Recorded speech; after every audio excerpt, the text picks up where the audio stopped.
La finance impose brutalement au territoire la même logique de guerre économique qu'à toutes les dimensions de la vie humaine.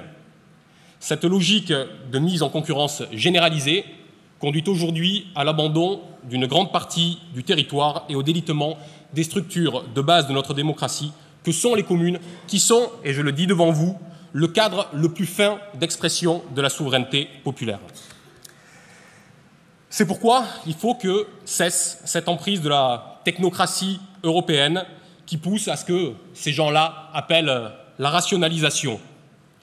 Ça appelle, et ça aura des conséquences sur le budget de vos collectivités, ça appelle à rompre avec l'absurde règle d'or et cette règle inique du déficit à 3%. Et s'il faut pour cela désobéir aux traités européens, nous désobéirons aux traités européens. Car c'est la seule recette pour éviter d'avoir à dire demain, comme je l'ai entendu chez l'un, moins 30 milliards pour les collectivités ou moins 20 milliards chez l'autre, et de manière à restaurer un cadre et un lien entre l'État et les collectivités territoriales qui ne sauraient être adversaires. Et pour en revenir à l'Union européenne, je n'oublie pas que chaque année, depuis 2013, dans le cadre du semestre européen, la Commission européenne se croit tenue d'émettre des recommandations à notre pays.